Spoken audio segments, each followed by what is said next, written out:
This video is going to be a little bit more towards my fictional writers. Even if you are a beginner or an expert, these are ways that you can figure out names to your characters, your setting, or places that are in your work in progress or your novel. If you are writing a work in progress or a novel, it is very important that you know or have an idea of what the characters' names are, because that will also give you some more adjectives or adverbs or more description of what you feel that that name represents for that character or for that place of business that you're going to talk about. Before I continue, I'd like to introduce myself. My name is Susie J. Cobwebs. This is my pen name, and this is my writing channel. I also do different aspects of starting a brand from scratch.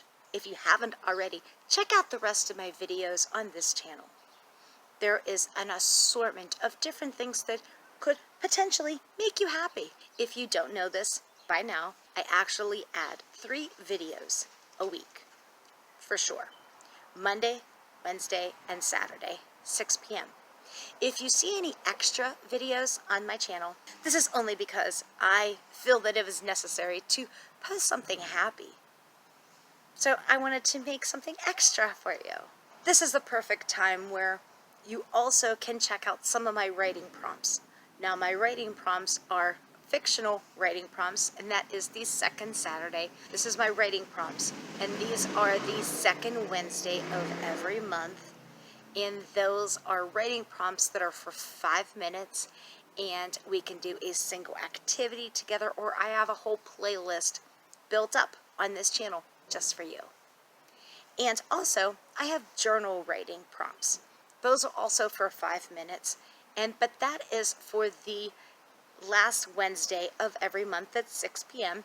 And then you can also have a playlist for that, so you can go back to that one also. If you don't know this, I'm actually the author of Betrayal in the First Degree. It is the first book of the 4-book series. So the first book is out in bookstores. You can get them in Amazon, Barnes & Noble, Target, Walmart, Reader House. I'm even at Page Publishing. You can get it. And I'm actually working on book 2, so that should be out in bookstores hopefully soon. So the reason why I wanted to post this video is how to get your names of your characters into your books. And when I say books, it could be work in progress, it could be a novel, it could be a paragraph. So how do you figure out the names for your characters in your book? Can you write them in the comments below? Everyone has their own ways of finding names or places or making their own scenarios up in their head. But how do you do that?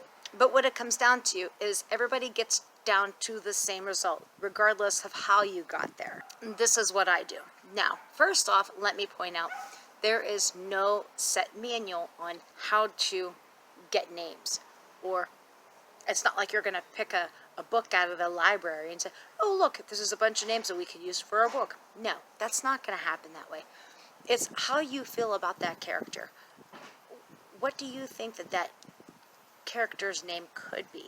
Or that place of business could be? Although finding a library book that has a bunch of names in it or a bunch of places in it could sound like a good idea, which I doubt that they have that book.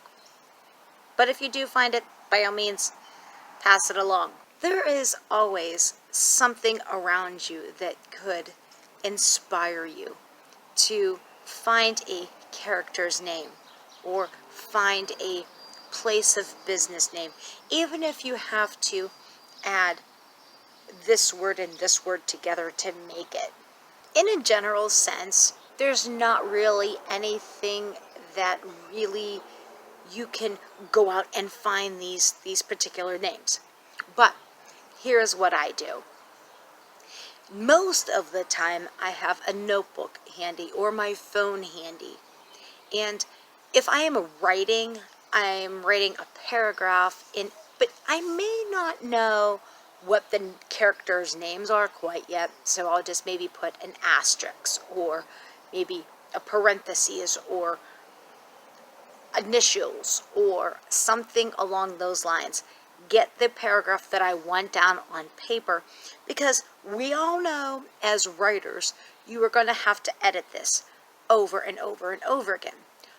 During this time, you're probably going to figure out what that character's name is, or the character's boyfriend, the character's girlfriend. It's going to come to you. Or you got to look at it a different perspective.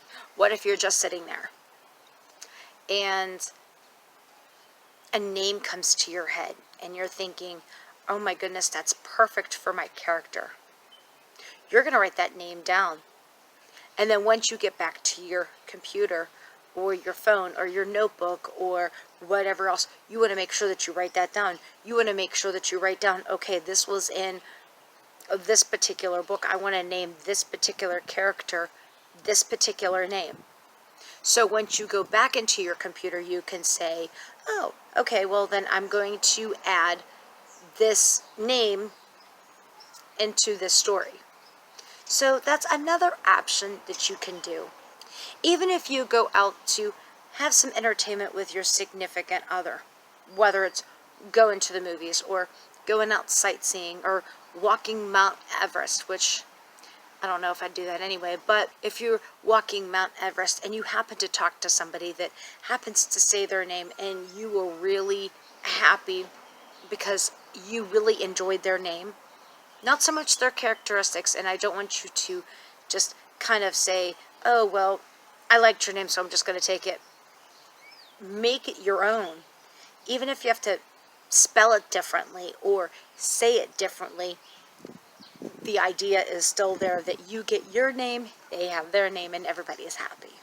So what it comes down to is my names for my characters in my books are handpicked.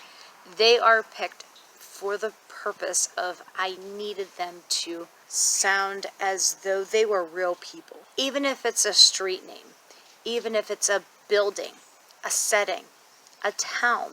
Maybe I needed to describe a feeling of a setting. This is what I thought. This is not something that was actually at this point made public. I try to use this rule of thumb.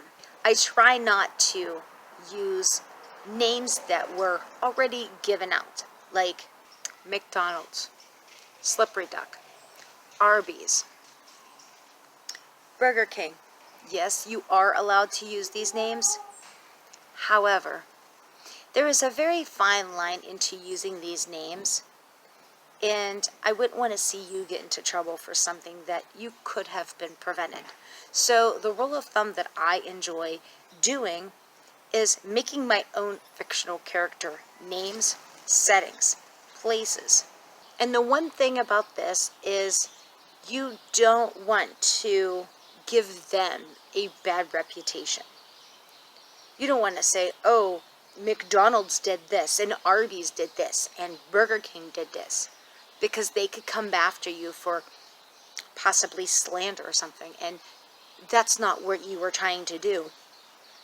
So I just tried to get rid of it for the most part altogether and make up my own names of my own businesses so nobody can come back after me when it's all said and done. Another rule of thumb that I thought is a great idea, and I wanted to mention this in this video, is the fact that if you have a name for a character and you thought about this in the beginning, make sure that throughout the book that person has the same name throughout the book. You don't want to have the first 15 chapters of the name Roger, and then chapter 18 to 30 it now is turned to Damien, because your readers are now going to be confused, like, who the heck is Damien? And where did Roger go? So you want to make sure that Roger stays, if he is in the book the whole time, if Roger stays in with the book and has the same name with that same character throughout the whole book, so you don't want to confuse your readers. How do you get your names? Do you feel that there's more of a connection, a different way, when you are doing names, businesses, the setting? How did you feel? Different pronouns. Can you write them in the comments below so we can start adding more and more writing advice so we can help others? If you like these videos and you want to see more of these videos, by all means, hit that like button, hit that subscribe button, and hit that post notification button so you can stay on top of all the different things that I post. And till the next time, love you bunches!